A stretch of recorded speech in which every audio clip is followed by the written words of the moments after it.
চট্টগ্রামে দিন দিন বেপরোয়া হয়ে উঠেছে ব্যাটারি চালিত অটোরিকশা।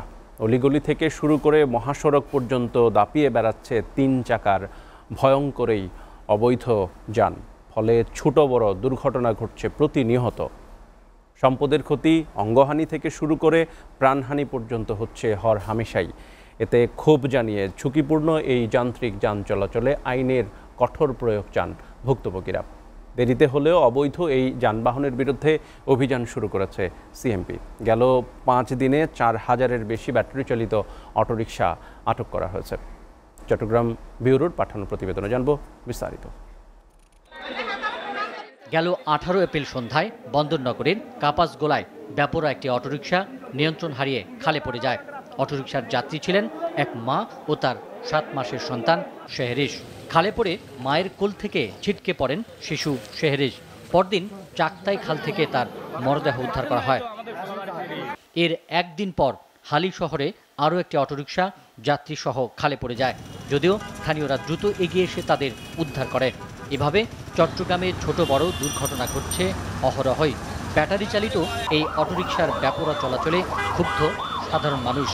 মাঝে মধ্যে মানুষ সামনে দিয়ে হাঁটে গেলে কখনো মারি দিতে পারে, আর এটা যদি একবার ব্লাস্ট হইতে পারে, কারণ ব্যাটারিতে অনেকবার বিষাক্ত গ্যাসও থাকতে পারে, যেটার জন্য ব্লাস্ট হইতে পারে। ব্যাটারি চালিত রিক্সাগুলো কি হয়, গাড়ি পাকে পাকে ঢুকাই দেয়, গাড়ি কোনো সিগন্যাল মানে না, তারপরে ডাইরেক্ট একদম সোজা ঢুকাই দেয়। ওই জিনিসটা মানুষের জন্য বেশি রিস্ক। 9 বছরের বাচ্চাগুলো দিয়ে ওরা যে গাড়িগুলো চালাচ্ছে, ওরা শুধু একটু ফিক আপ আর ব্রেকটা ধরতে পারলে হবে, ওরা গাড়ি দিয়ে দিচ্ছে ড্রাইভাররা, কারণ ওদের তো ইনকাম লাগবে, টাকা লাগবে।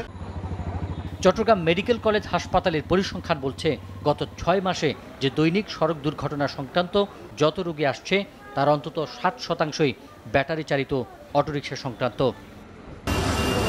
পুলিশের পরিসংখ্যানের তথ্য বলছে, ছোট বড় দুর্ঘটনার অর্ধেকের বেশির জন্যই দায়ী 3 চাকার এই যান্ত্রিক যান। বেপরোয়া ব্যাটারি চালিত অটোরিকশার কারণে নগরে চলাই দায় হয়ে পড়েছে।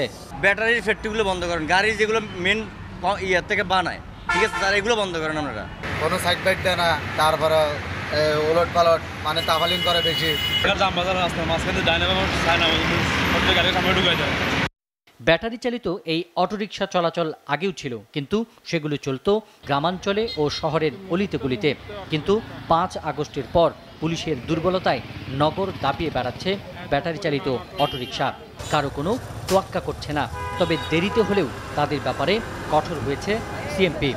এগুলো যেহেতু আসলে কোনো কাগজপত্র নাই, কোনো লাইসেন্স নাই, বৈধতা নাই, তো সেই ক্ষেত্রে আমরা সড়কে এবং এটা ওয়েল ডিজাইনডও না, যে স্ট্রাকচারটা সেটা এই কারণে অ্যাক্সিডেন্টটা আসলে বেশি হয়, সেটা ওয়েল ডিজাইন না। তো এই কারণেই হচ্ছে আপনার আমরা এটা যেহেতু অবৈধ, এই কারণে আমরা ওদেরকে মূল রোডগুলোতে আসতে দিই না। তো আমাদের ড্রাইভ আসলে চলমানই ছিল, তো যেহেতু অ্যাক্সিডেন্ট হয়েছে এটা আরও জোরদার করা হয়েছে। গত 4 দিন ধরে নগরের বিভিন্ন এলাকায় অভিযান চালিয়ে 4000 ব্যাটারি চালিত অটোরিকশা জব্দ করেছে সিএমপি।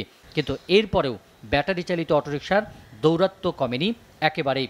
নগর ছাড়াও ঢাকা চট্টগ্রাম, ঢাকা কক্সবাজার, ঢাকা রাঙ্গামাটি ও খাগড়াছড়ি মহাসড়কে এখনও দেদারসে চলছে 3 চাকার এই অবৈধ যান্ত্রিক যান।